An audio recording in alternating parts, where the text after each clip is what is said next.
कारक आहे कर्ता. मग आपल्याला जर मराठीत वाक्य बनवायचं झालं तर मुलगा जातो किंवा मुलगी जेवते, स्त्रीलिंग पुल्लिंग सगळे वाक्य. बहुवचनात पण बनतील, मुले खातात, मुली जातात. हे वाक्य की जिथे कर्म नाही आहे, फक्त कर्ता आणि क्रियापद आहे. हे काय होणार मग कर्त्याचं प्रथमामंत वाक्य. इथे जास्त इथे प्रत्यय येत नाही. आपल्या मराठीमध्ये इथे डॅश येते प्रत्ययांचे, प्रत्यय लागणार नाही. मग नंतर आहे द्वितीया, तर इथे येते कर्म. आता कर्म वाक्यामध्ये येताना मराठीमध्ये कसं येणार की जसं मुलगा पुस्तक वाचतो किंवा मुलगी पाठ वाचते किंवा राम फळ खातो, तर जे काही कार्य करेल तिथे कर्म जे राहणार त्याला हे चिन्ह लागणार. आता मराठीमध्ये सहसा आपल्याला बघायला मिळते पाठ वाचतो, फळ खातो, सलाटे सलाटे काही वाक्यांमध्ये येतात. प्रत्येकच वेळेस येणार असं नाहीये. तर असे वाक्य असतात. आता वेळेवरती आपल्याला स्फूर्ती किंवा आठवतील असं नाही, जेव्हा आपण बोलतो तेव्हा लक्षात येतील तुम्हाला. नंतर आहे करण, तृतीया. तर करण म्हणजे काय, साधन. जी वस्तू आपण वापरू काम करण्यासाठी, तर ते झालं साधन. आणि मग त्याला लागते नेहीशी नेहीशी. मग हे कसं, आता मी खडूने लिहिते किंवा मी पेनाने लिहिते, मी चष्म्याने पाहते, तर जिथे जिथे साधन वापरलं जात आहे तिथे काय लागत आहे मग नेहीशी हे प्रत्यय लागेल. आता प्रत्येक ठिकाणी ही लागेल किंवा शी लागेल, कुठल्या म्हणजे शब्दानुसार ठरेल की तिथे प्रत्यय कोणता येणार आहे. आणि बहुवचनामध्ये थोडे वेगळे येतील. मग मी पेनांनी लिहिते, माझे इथे नी तर आलंच नाही, ई आहे है ना, म्हणून ना पेनांनी लिहिते, खूप साऱ्या पेनांनी लिहित आहे म्हणून पेनांनी लिहिते वगैरे असे वाक्य जिथे येतील तिथे होणार ही तृतीय विभक्ती. ठीक आहे. त्याच्यानंतर एक चतुर्थी. तर चतुर्थीमध्ये सरांनी म्हटलं होतं की ज्याच्यासाठी कुठलं तरी कार्य होत आहे तिथे मग येणार ही विभक्ती चतुर्थी. त्याचं कारण आहे संप्रदान. मग याचं मराठीमध्ये वाक्य कसं होणार की आई मुलासाठी लाडू बनवते किंवा वडील मुलीसाठी सायकल आणतात, शिक्षक विद्यार्थ्यासाठी पेन आणतात. असे वाक्य जे होणार ते कशामध्ये होणार, चतुर्थीमध्ये होणार. तर याचा उपयोग तुम्हाला कुठे होईल की तुम्हाला निबंध लिहायचा आहे किंवा मग अपठित उतारा येणार, तर त्याचे उत्तर लिहायचे सेकंड इयरला, तर तेव्हा मग तुम्हाला हे जे आहे कारक, त्यांचे चिन्ह हे जर माहिती असले तर तुम्हाला उत्तर लिहायला सोपे होतील किंवा वाक्य बनवायला सोपं होणार. त्याच्यानंतर पंचविभक्ती. तर याचा कारक पाहिला आपण अपादान. मग सरांनी सांगितलं होतं की जेव्हा विलोप होण्याची क्रिया होते की एका ठिकाणाहून दुसरी गोष्ट विलोप होते, जसं की झाडावरून फळ पडते किंवा मुलगा खुर्चीवरून पडतो, मग ऊन ऊन पासून हे प्रत्यय त्याच्यामध्ये येते. मग याच्यामध्ये एक वचनामध्ये पण हेच प्रत्यय, अनेक वचनामध्ये सुद्धा हेच प्रत्यय. तुम्हाला वाटतं तर लिहून घ्या जे वाक्य मी सांगते ते. ठीक आहे. प्रथमामध्ये काय येणार वाक्य, कर्तामध्ये मुलगा लिहितो किंवा एकच कर्ता काय कुठला तरी आणि मग त्याला पुढे नेत असेही करता येते की राम जातो, मग राम फळ खातो. ठीक आहे. किंवा राम पेनाने लिहितो. असे वाक्य तुम्ही लिहू शकता. लिहून घ्या म्हणजे तुमच्या लक्षात राहील बरोबर.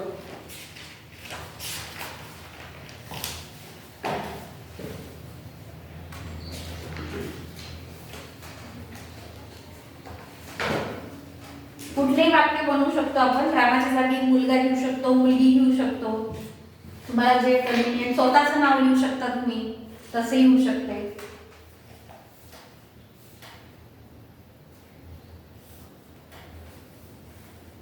पहिलं वाक्य काय येणार मग, मुलगा खातो किंवा मुलगी खाते. नंतर मुलगा फळ खातो. ठीक आहे. नंतर शिक्षक पेनाने लिहितात किंवा मुलगा पेनाने लिहितो.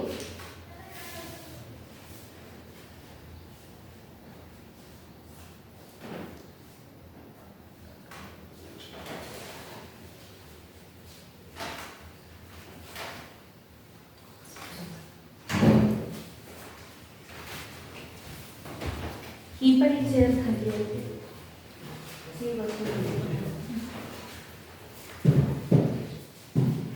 कुठपर्यंत आलो आपण, ने पर्यंत. तृतीया. चतुर्थीचं उदाहरण लिहा. आई मुलासाठी लाडू आणते किंवा बनवते, दोन्ही होऊ शकते.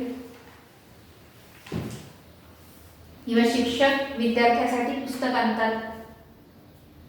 याच्यात देण्याची पण क्रिया होईल संप्रदानमध्ये. ही मुलगी दुकानदाराला पैसे देते, कारण सलाटे हे पण चिन्ह आहे इथे.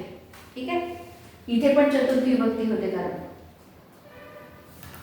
किंवा विद्यार्थी शिक्षकाला पेन देतो, हे पण वाक्य आहे त्याच्यामध्ये. जिथे देण्याची क्रिया आहे, देण्याची किंवा कोणासाठी तरी करण्याची काहीतरी क्रिया असं. नंतर पंचमी मध्ये काय आहे, विलग होण्याची क्रिया आहे, म्हणजे झाडावरून पान पडतं किंवा खुर्चीवरून मुलगा पडतो. ते 8वीच्या पुस्तकात आहे, ते असं मुलगा पडताना दाखवलेलं आहे. बालक हा आसंतात पतती.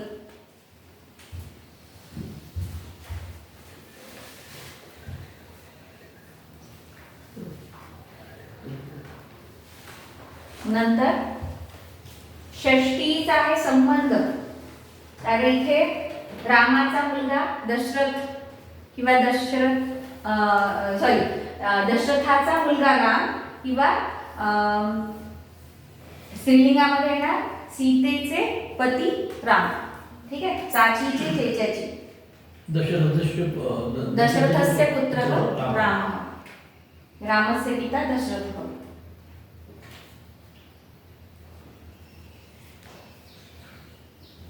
हे आपण याच्यातही पाहिलं होतं आपल्या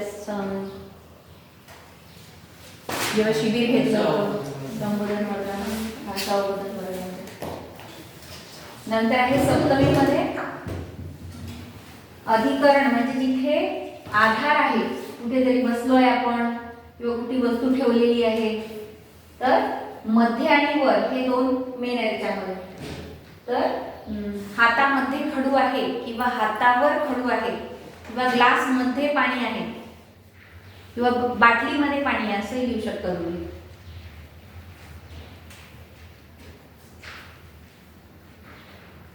किंवा टेबलवर खडू आहे.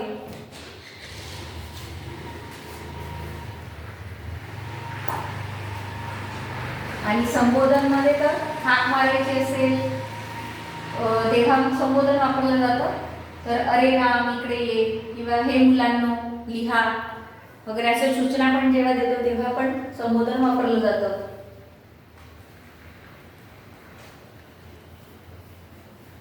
ठीक आहे, म्हणजे हे जे चिन्ह आपण पाहिले ते वाक्यामध्ये कसे वापरले जातात ते आले लक्षात आता. सलाते सलामते नेगीशी, सलाते सलामते साठी, मुनमुन पासून पूर्ण हेच हिंदीमध्ये सरांनी सांगितले होते. ठीक आहे, मग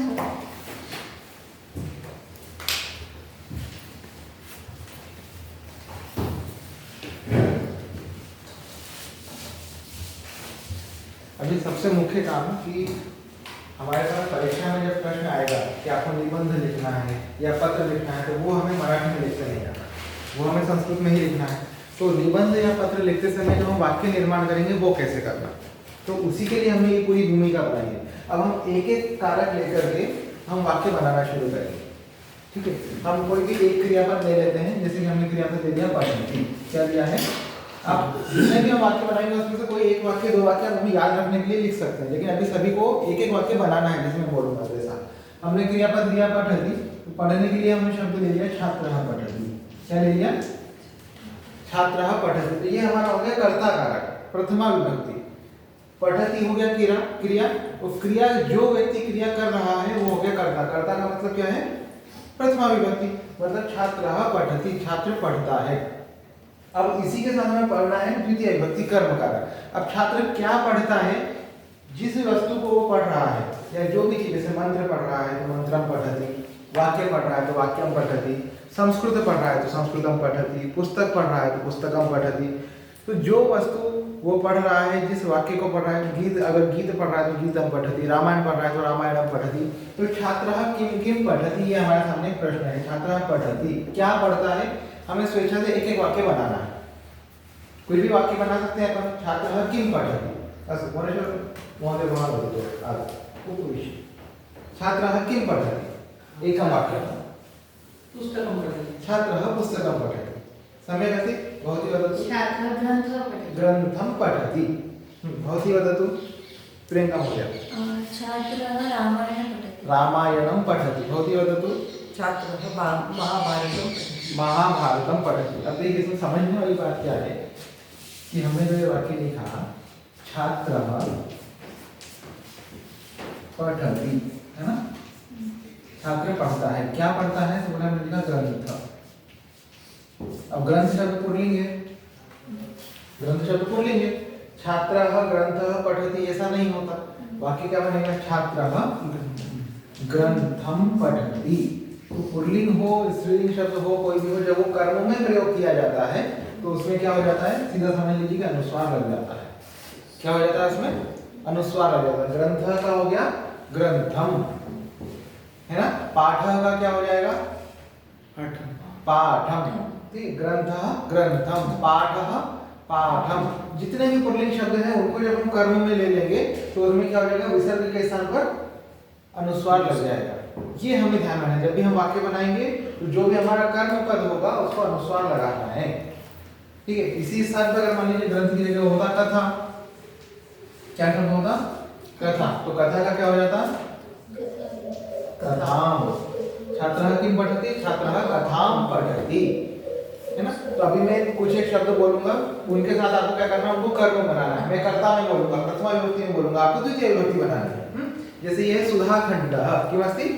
सुधाखंडः। इसका क्या बनेगा? सुधाखंडम। सुधाखंडम। सभी को बोलना है। सुधाखंडः सुधाखंडम। दीपकः दीपकम्। दीपकम्। प्रसादः प्रसादम्। कथा कथाम्। गीता गीताम्। ग्रंथः ग्रन्थम्। मंत्रः मन्त्रम्। वेदः वेदम्। वाक्यम वाक्यम्। हाँ, नपुंसकलिंगी जो शब्द होते हैं उसमें तो ऑलरेडी माँ होता ही है। जैसे वाक्यम शब्द है ना, उसमें ऑलरेडी माँ होता है, तो उसको वैसा ऐसे किसी हमें प्रयोग करना है। वाक्यम वाक्यम, पुस्तकम पुस्तकम, फलम फलम, पुष्पम पुष्पम। तो अभी हम एक एक वाक्य बना सकते हैं। छात्रः पठति। छात्रः किम पठति? यहाँ पे हमें बनाना है एक एक वाक्य। जमेगा? बहुत ही होगा। छात्रः रामायणं पठति। समय एकम एकम। छात्रः पुस्तकं पठति। समय। छात्रः महाश्वेतावृत्तान्तं पठति। हाँ, छात्रः महाश्वेतावृत्तान्तं पठति। समय। छात्रः मेघदूतं पठति। छात्रः संस्कृतं पठति। समय। छात्रः गीतां पठति। छात्रः वर्तमानपत्रं वर्तमान वृत्तपत्रं पठति। समय। छात्रः वेदं पठति। छात्रः पत्रं पठति। छात्रः पत्रं पठति। समय। अब उसी जगह पर अगर छात्र के स्थान पर अगर अहम हुआ तो इसका क्या हो जाएगा? पठामि। अहम के साथ क्या लगता है? मी लगता है। अहम पुस्तकं पठामि, अहम ग्रंथं पठामि, अहम वाक्यं पठामि, अहम भाषां पठामि, अहम कथां पठामि, अहम वार्तां पठामि, अहम वृत्तपत्रं पठामि, अहम संदेशं पठामि, अहम निबंधं पठामि, अहम लेखं पठामि, अहम पुस्तकं पठामि, अहम संचिकां पठामि। ठीक है। तो मैं क्या क्या पढ़ता हूँ, एक एक वाक्य हमें वो भी बनाना है। मैं क्या पढ़ता हूँ? अहम अहं पुस्तकं पठामि। समय। अहं ग्रन्थं पठामि। अहं संस्कृतं पठामि। समय। अहं गीतां पठामि।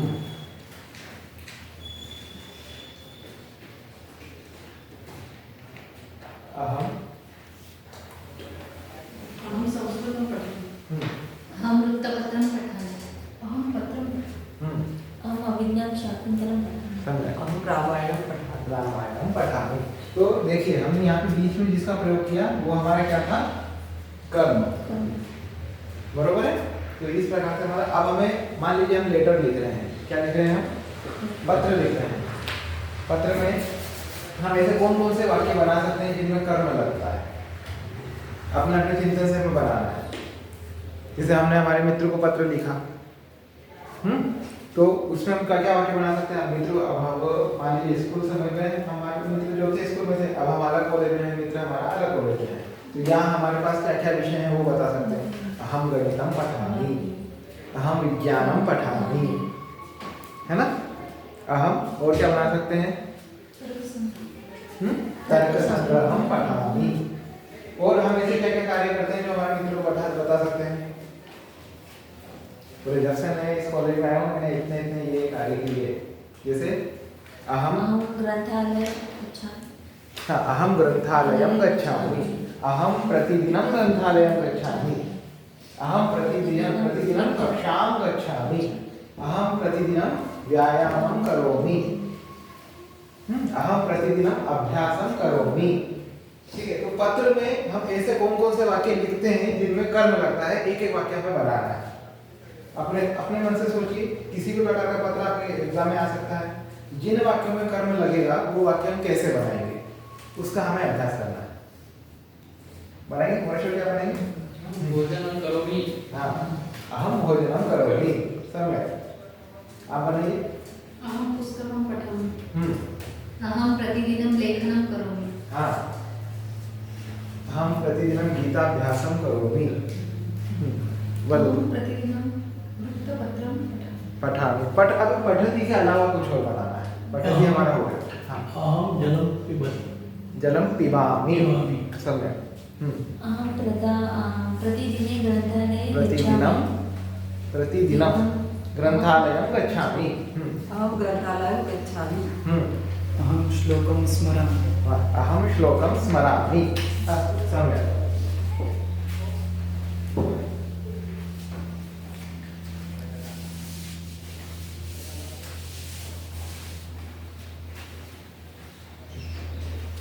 तो ये हमारा हो गया। अभी कर्म कारक समझ में आया ना, हमें वाक्य में कैसे यूज करना है इसको। इसमें कोई डिफिकल्टी है तो हम और पढ़ सकते हैं, नहीं है? कुछ एक क्रियापद ऐसी हैं जो थोड़ा सा उनका रूप अलग चलता है। जैसे एक तो हमने बनाया पठति, है ना? इस पठति के समान कौन कौन सी चलती है? पठति, लिखति, गच्छति, आगच्छति, हसति, खादति, वदति, पिबति, पतति, चलति, पचति, हसति। तो इसमें से एक एक क्रियापद हम बोल सकते हैं जो जो हमें आती है, जिसमें लास्ट में ऐसा अति, पठति में क्या हो गया? अति ऐसा लगा हुआ है। एक एक क्रियापद बोल सकते हैं जो हमें याद है, बस कंडीशन क्या है? रिपीट नहीं होनी चाहिए, है ना? हाँ सर, एक क्रिया पठति के अलावा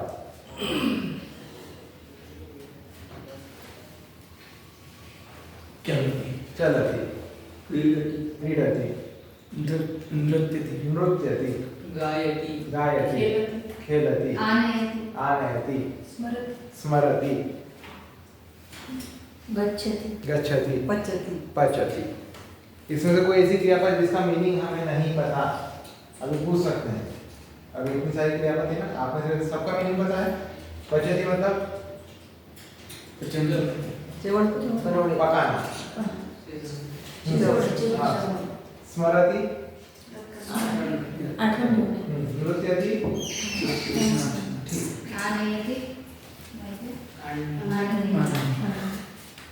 ठीक है। ये हमारी हो गई। हाँ, नयति ले जाना, आनयति ले आना, दूसरा गच्छति, आगच्छति। ठीक है, तो ये हमारी हो गई क्रियापद। अब देखिए, कुछ क्रियापद ऐसे होते हैं जिसमें इस प्रकार से ती वगैरह ऐसा नहीं लगता है। लगता तो ती है लेकिन स्वरूप अलग होता है। जैसे एक शब्द है करोति, क्या है? करोति। तो जो अलग चलते हैं उनको आप लिख लीजिए, वो उस समय पे हमें याद आना चाहिए। करोति के समय करति हम ना लिखते परीक्षा में, है ना? रामः गृहकार्यं करोति, रामः गृहकार्यं करति ना हो जाए, क्योंकि उससे मार्क कट जाएगा।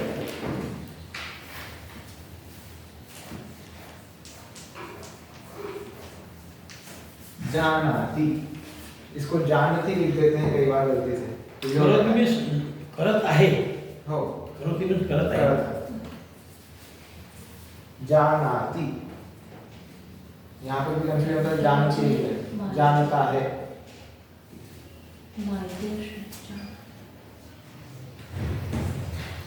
क्रीणाति, क्या? क्रीणाति म्हणजे खरीदता है।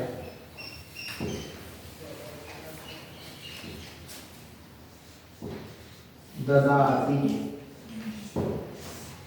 सबसे बड़ा कंफ्यूजन ददाति में होता है। क्या होता है? ददाति के स्थान पर अगर हमने ददति लिख दिया तो ददति शब्द तो संस्कृत का है, लेकिन उसमें क्या होता है? वचन बदल जाता है। ददाति एक वचन है, ददति बहुवचन है। छात्रः पुस्तकं ददाति, छात्राः पुस्तकानि ददति। ठीक है, तो ये ददाति और ददति का ध्यान रखना है। ते लिहून घ्या 2 शब्द आणि त्याच्यातून एक वचन बनवा. एक वचन आणि बहुवचन. ददाती ददती या लिहितो. हां. ददती एक वचन. ददती बहुवचन. बहुवचन. ददाती एक. ददाती ददाती हे उलट आहे. हे लिहून घ्या त्याच्यासमोर. ददाती समोर बहुवचन, एक वचन आणि ददाती समोर बहुवचन.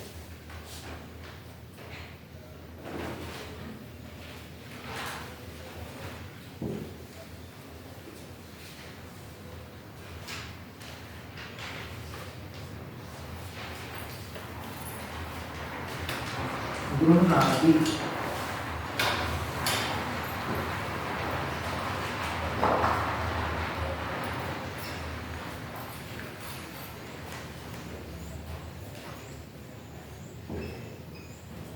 अब गृह्णाति अगर हमें याद नहीं रहता है तो गृह्णाति के स्थान पर हम स्वीकरोति शब्द का प्रयोग कर सकते हैं. करोति के साथ स्वी लगा देंगे. स्वीकार करना, ग्रहण करना.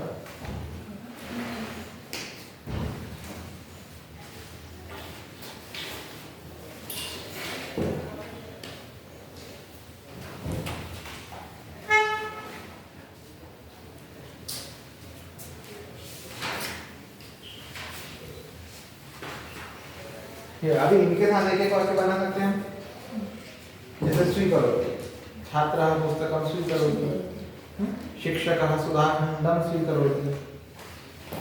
छात्रः ज्ञानं स्वीकरोति. स्वी हटा दिया केवल करोति है तो छात्रः लेखन कार्यं करोति. गृह कार्यं करोति. पाक कार्यं करोति. फिर जानाति मतलब जानता है. जानता है. शिक्षकः श्लोकं जानाति. छात्रः गीतां जानाति. युवकः कार्यं जानाति. युवती गायनं जानाति. क्रीणाति. क्रीणाति मतलब खरीदना. जननी शाकं क्रीणाति. पुरुषः वस्त्रं क्रीणाति. आगे ददाति यानी देता है. धनिकः धनं ददाति. शिक्षकः ज्ञानं ददाति. मित्रम् आभूषणं ददाति. उपहारं ददाति. गृह्णाति यानी ग्रहण करा. गृह्णाति स्वीकरोति एक जैसा है. ठीक. एक एक वाक्य बना सकते हैं. कोई भी एक क्रियापद जो हमारी फेवरेट हो. कर्तुरीप्सितम कर्म.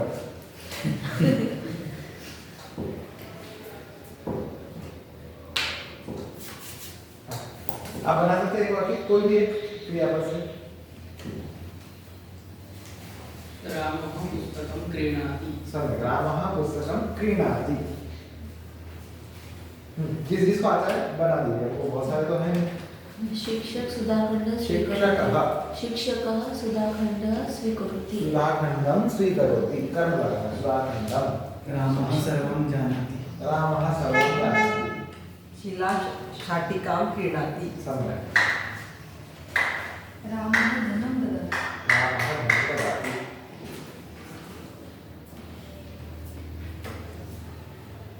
बालिका कन्दुकं क्रीणाति. सम्यक्.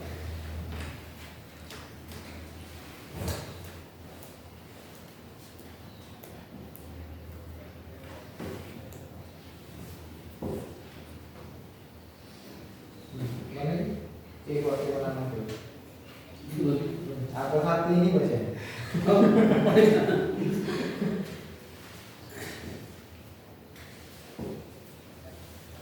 अहं धनं स्वीकरोति. करोमि. अहम के साथ नहीं लगेगा. अहम धनं स्वीकरोमि.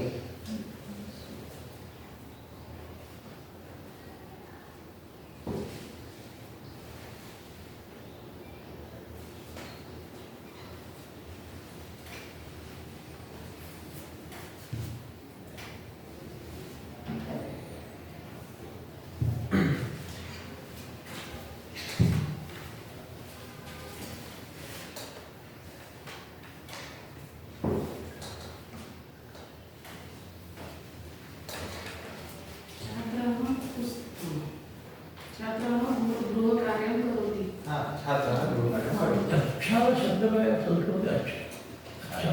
सम्यक्. राहुल सर संस्कृत सम्यक जानाति. हाँ, राहुलः सम्यक् संस्कृतं जानाति. राहुल महोदयः ऐसा कर सकते हैं. ये समझ में आया आपको? इसमें कोई डाउट नहीं है अभी, है ना? ठीक है।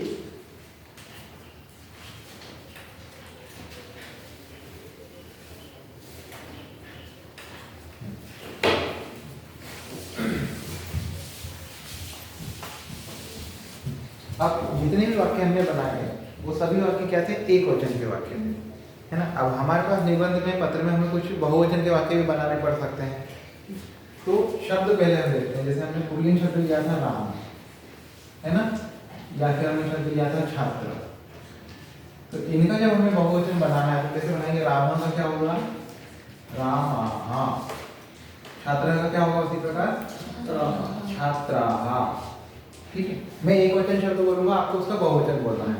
रामः रामाः, छात्रः छात्राः, छात्राः। दीपकः दीपकाः, सेवकः सेवकाः, गायकः गायकाः, युवकः युवकाः, पुरुषः पुरुषाः पुरुषाः, ग्रन्थः ग्रन्थाः, विद्यालयः विद्यालयाः, कक्षः कक्षाः, प्रकोष्ठः प्रकोष्ठाः, सुधाखण्डः सुधाखण्डः, देवः देवाः देवाः। इतने प्रकार के हमारे पुल्लिंग जो शब्द हैं सभी का बहुवचन बनेगा। अब हमने वाक्य बनाया छात्रा छात्रः पठति। क्या वाक्य बनाया था हमने? छात्र के साथ पठति लगाया था, एक वचन। छात्रः के साथ क्या लगेगा? पठन्ति। छात्रः पठति, छात्राः पठन्ति। छात्रः पुस्तकं पठति, छात्राः छात्राणां पुस्तकानि पठन्ति। तो अभी तक हमने जो देखा है सिर्फ पुल्लिंग का बहुवचन देखा है, ठीक है? उसी प्रकार आप लिखिए स्त्रीलिंग में और नपुंसकलिंग में। छात्रा छात्राः, ये आकार। हमने 3 प्रकार के शब्द देखे थे, पुल्लिंग, स्त्रीलिंग और नपुंसकलिंग। तो स्त्रीलिंग में 2 प्रकार थे, तो आ वाले और एक ई वाले। तो छात्रा छात्राः स्त्रीलिंग। स्त्रीलिंग इसमें ई का रंग देखिए, नदी नद्यः, नदी नद्यः। करना क्या है? नदी में जो ई की मात्रा है, ई की मात्रा हटा करके हमें य लगा देना है उसकी जगह। तो द ऑटोमेटिक आधा हो जाएगा, उसमें से स्वर निकल गया तो हो जाएगा नद्यः। इसका थोड़ा सा हम अभ्यास करते हैं। पहले आकारांत वाला। छात्रा छात्राः, शिक्षिका शिक्षिकाः, माला मालाः, गीता गीताः, सेविका सेविकाः, गायिका गायिकाः, नायिका नायिकाः। ठीक है, इस प्रकार कलिका नासिका इत्यादि जो शब्द हैं उसमें हमें विचार के विसर्ग लगा देना। अब ई का अर्थ, जैसे नदी शब्द, नदी का नद्यः, कूपी कूप्यः, अंगुली अंगुल्यः, सूची सूच्यः, दूरवाणी दूरवाण्यः, वाणी वाण्यः। वाण्यः। ठीक है, इस प्रकार से जितने भी ई का अर्थ वाले शब्द होंगे उनमें ई की मात्रा हटा के हम क्या करेंगे? य लगा देंगे।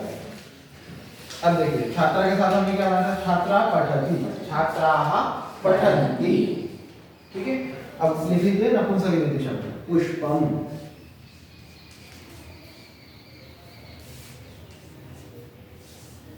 ये एक वचन में। पुष्पम फलम, बहुवचन बनेगा पुष्पाणि।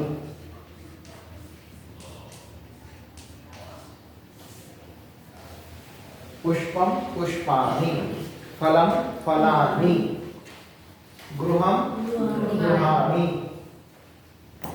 कन्दुकं कन्दुकानि, कन्दुकानि, यन्त्रं यन्त्राणि, द्वारं द्वाराणि, वातायनं वातायनानि, वाहनं वाहनानि, विमानं विमानानि, पुस्तकं पुस्तकानि। पुस्तकानि। ठीक है, अब हम वापस आते हैं कर्म कारक को। कर्म कारक, अभी तो हमने एक वचन वाला कर्म कारक बनाया, अब बहुवचन वाला बनाया। छात्रः पुस्तकं पठति, छात्राः पुस्तकानि पठन्ति, छात्रः फलं खादति, छात्राः फलानि खादन्ति, छात्रः ग्रन्थं पठति, पठति, छात्रः ग्रन्थानि पठन्ति, ग्रंथानि नहीं होगा। ग्रन्थाः, हाँ, ग्रन्थाः, क्या होगा, हम कर्म कारक लगा रहे हैं ना, तो ग्रंथम हुआ पुल्लिंग में। तो पुल्लिंग में जो हमने ये बनाया इसको, हमने जैसे हमने देखा था कि ग्रंथ शब्द पुल्लिंग है, इसको हमने ग्रंथम बनाया था। ग्रंथम का बहुवचन होगा ग्रंथान। ठीक है, ये नी किसमें लगता है, केवल नपुंसकलिंग में, कर्म कारक में। ठीक है, जब कर्म कारक ग्रंथम का बनेगा तो हो जाएगा ग्रंथान। ठीक है, लेकिन जैसे नदी शब्द है तो इसमें नद्यः नहीं बनेगा, इसमें नदी ही शब्द बनेगा। ठीक है, छात्रा है, इसका छात्रा का छात्रा ही रहेगा। तो सिर्फ हमें याद कितना रखना है, दो चीजें, कि जो भी पुल्लिंग वाले शब्द होंगे, पुल्लिंग वाले शब्दों को जब भी हम कर्म बनाएंगे, जैसे ग्रंथः शब्द हुआ, पाठः शब्द हुआ, लेखः शब्द हुआ, जैसे छात्रः लेखम पठति, लेखक का हमने लेखम किया, लेकिन बहुवचन में लेखान पठति, ग्रंथः पठति ग्रंथान पठति, वेदः पठति वेदान पठति। तो ये पुल्लिंग स्त्रीलिंग नपुंसकलिंग 3 प्रकार का आपको ध्यान देना पड़ेगा वाक्य में, इतना हमें याद रखना है। स्त्रीलिंग में भी ज़्यादा समस्या नहीं है, क्योंकि इसका बहुवचन जो है प्रथमा और द्वितीय का एक जैसा होता है, लेकिन ईकारांत वाला जो है वो अलग होता है, उसमें नदी ही रूप बनता है। देखो, बालकः एक बोतल है, अगर बालकः कूपीं पश्यति, एक बालक एक बोतल को देखता है, एकः बालकः कूपीं पश्यति। अब मान लीजिए यहाँ पे बहुत सारी बोतल है, 3 बोतल है, ज्यादा होगी बहुवचन, बालकाः कूपीः पश्यन्ति, बालकाः कूपीः पश्यन्ति। थोड़ा सा कोई हेवी हो रहा होगा क्योंकि अपन एक ही दिन में पूरा कर रहे हैं, लेकिन इतना हमें ध्यान में रखना पड़ेगा। अभी हम बहुवचन के केवल नपुंसकलिंग वाले वाक्य बना देते हैं,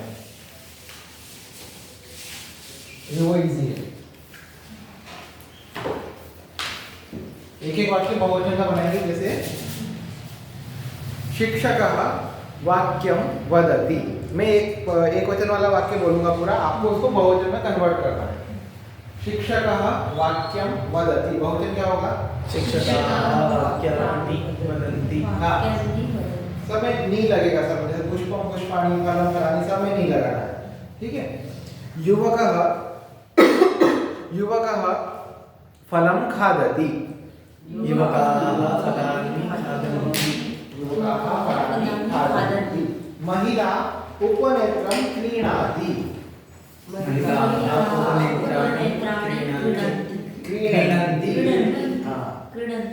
तो देखिए हमारी जो भी क्रियापद हमने विशेष पढ़े थे, पठति का तो हमने पठन्ति बना लिया, गच्छति गच्छन्ति बना लिया, विशेष क्रियापद जो थे वो हमें दोबारा लिखने हैं बहुवचन के साथ। तो जो करोति शब्द लिखा था आपने, करोति के आगे लिखिए बहुवचन कुर्वन्ति। ठीक है, ददाति और ददति हमने लिख ही लिया है, एक वचन बहुवचन। और क्या था दूसरा, जानाति, जानाति जानन्ति।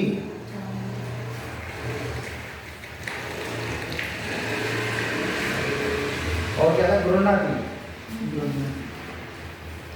गृह्णन्ति। एक और था ना, स्वीकरोति। हाँ, और स्वीकुर्वन्ति हो गया। क्रीणाति। हाँ, क्रीणाति क्रीणन्ति।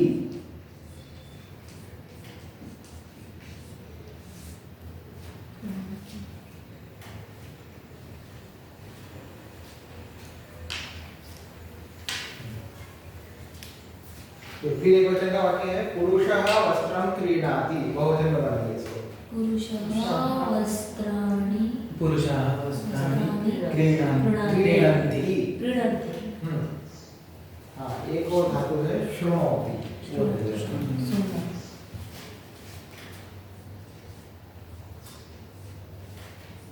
शृणोति, इसका बहुवचन है शृण्वन्ति।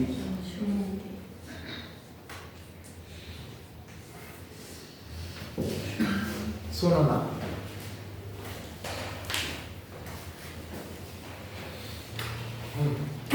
युवती गीतं शृणोति, युवत्याः गीतानि शृण्वन्ति। युवत्यः गीतानि शृण्वन्ति।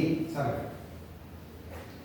बालकः पुष्पं पश्यति, बालकाः पुष्पाणि पश्यन्ति। पश्यन्ति। हो गया लिखना पूरा? हाँ, अभी तक जो हमने पढ़ा इसमें कुछ है क्या डिफिकल्टी, कुछ समस्या? हमें आज देखिए कम से कम संप्रदान कारक तक हमें पढ़ना है। ये 4 बचेंगे वो हम कल एक लेक्चर में खत्म कर देंगे।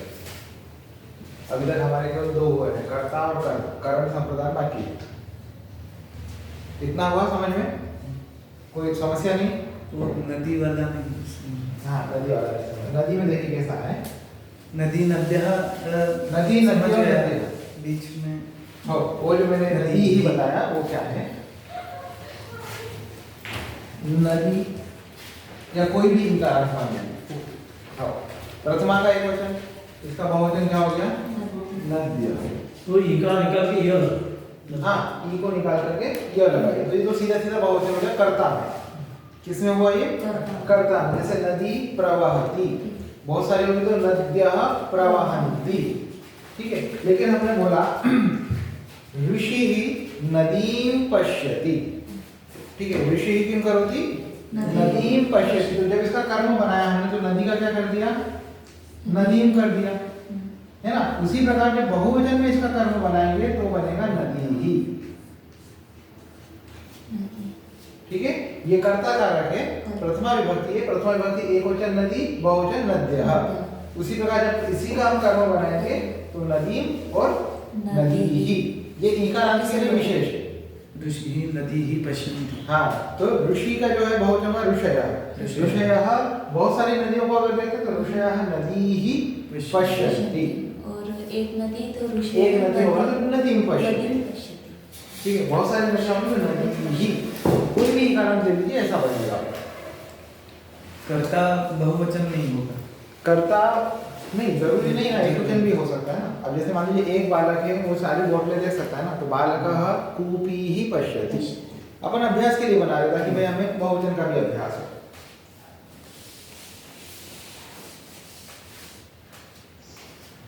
हाँ, और कुछ जो समझ में नहीं आया ऐसा कुछ? क्लियर है पूरा? अभी हम अगला पढ़ते हैं करण कारक। तो करण कारक के लिए सबसे पहले क्या कीजिए, पुल्लिंग शब्द ले लीजिए हस्तः। हस्तः का बनेगा हस्तेन।